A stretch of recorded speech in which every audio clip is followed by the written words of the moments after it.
Kate Johnson Ada, thank you so much for joining the Daily Aus this morning. Thank you for having me. I want to start the conversation by if you can just explain what actually is the labia and how does it differ from the vulva and also the clit? Sure. So this is a really important and very common question. So often we use the word vagina, but actually what we mean is the vulva, and the vulva is made up of multiple different parts. And the labia are basically the folds of skin that sit on either side of the vaginal opening. So there's the inner folds, which are the inner lips of the vulva, which are the labia minora, and then the outer folds or outer lips, which are the labia majora. And this new report has found that labia surgery is now one of the fastest growing cosmetic procedures among young people in the world. What is the reason behind this rise? What the research sort of seems to suggest is that some of the drivers are around the rise of online media, including explicit media and pornography, and representations of labia that are not very diverse, basically. So often a very kind of neat, tucked away presentation, which is only one kind of vulva or labia. So we just don't have much in the public sphere that shows a full diversity. So people end up just looking at what is available and thinking that they're abnormal. And unfortunately, then this can sometimes lead some people to think that they need surgery. This survey found that almost a quarter of respondents feel anxious, unhappy, or embarrassed about how their labia looks, and even more than that, associate their labia with negative words. Can we explore more what is driving this negativity around how people perceive their labia? So just to clarify that it's that quarter of respondents is a quarter of Gen Z, so younger women aged between 18 and 24. They are a generation that's really grown up in a very kind of social media saturated environment. So yeah, from what our survey found and what other researchers found, people are just looking at what they see online and feeling like, oh, that doesn't look like me. There must be something wrong with me. And perhaps they haven't also had good sex ed at school. Their parents may not know what's normal. So yeah, it just into the vacuum comes online pornography and cosmetic surgery advertising on the internet, and sometimes some fashion advertising as well. And you mentioned that this is a particular concern for young women. Yeah. How does people's perception of their labia differ between the generations?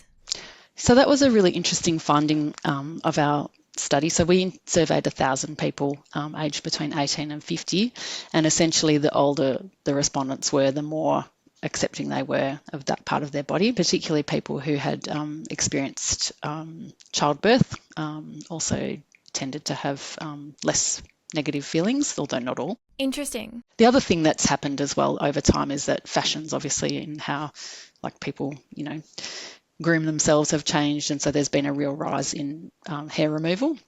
And of course, once you remove the hair, you can see a lot more, and that again leads to these unhelpful comparisons. Yeah, I was reading that as well as things like porn, that even something like models posting images in swimwear can really contribute to this perception of what is normal. Exactly, that's right. Yeah, and some clothing that's extremely tight-fitting or very revealing can't be worn by everybody.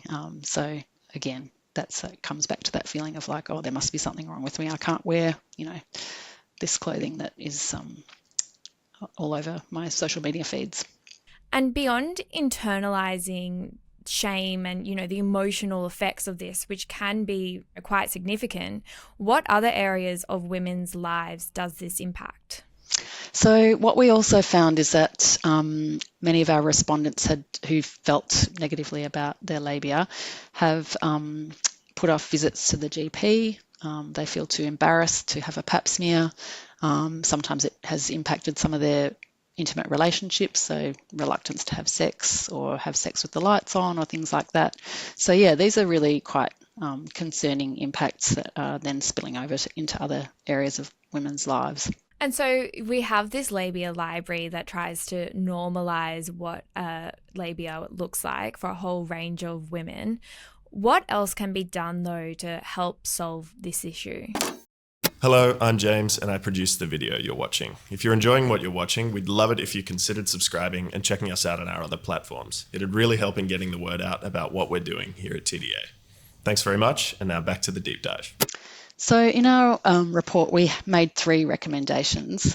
So one of them was around medical education materials for GPs and other health professionals. Your listeners might be surprised to hear that there's often just one quite stereotypical drawing that is used in medical textbooks of a vulva. So we would like to see that changed and a greater diversity of images used.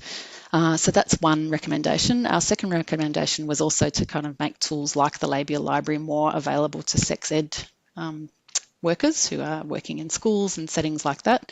And some interesting research came out recently finding that parents are actually also very supportive of this on the whole. They're quite relaxed about genital diversity being included in sex ed material. And then our final recommendation was around calling on the government to accelerate its efforts to limit online pornography access to younger people, just in recognition of the fact that of a lot of the discussion around the impacts of pornography on young people has been around the link with gender-based violence and gender inequality, but another aspect of it is just this impact on body image because of the lack of diverse bodies shown. That's not all pornography, but just talking about some of the mainstream material. And do you have faith that, maybe it might be a little too late for Gen Z now, but for future generations to come that, the perception of what a normal labia will look like will be drastically different to what the perception is now? That's our hope. I think that the Labia Library is a really well-visited website. It gets about a million visits a year, as I think I mentioned. And actually from people all over the world. So we're hoping to really raise the profile of the Labia Library in Australia. And one of the key things we've done this time around is we've expanded the photo gallery. So that was one of the key findings that we had when we did an evaluation a few years ago, was that people wanted to see more diversity. So we've really tried to achieve that this time around. And for anyone who's not familiar with the Labia Library, do you want to just explain what exactly it is and how you've gone about making it more diverse? So it's a website that contains a photo gallery of, it now has 104 images of non-sexualised images of vulvas.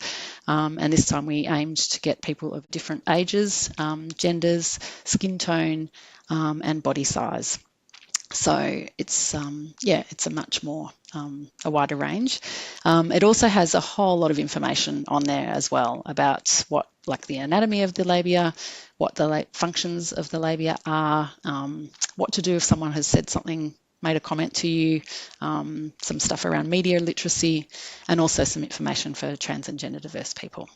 I was looking at it before and, I've just never seen anything like it. It's such an amazing tool for young women. And I'd also like to kind of point out too that it's not just for women and people with labia, it's also for men and boys as well, who also may not be aware of the full range of diversity that exists. Kate, thank you so much for joining the Daily Aus this morning. Thank you for the opportunity.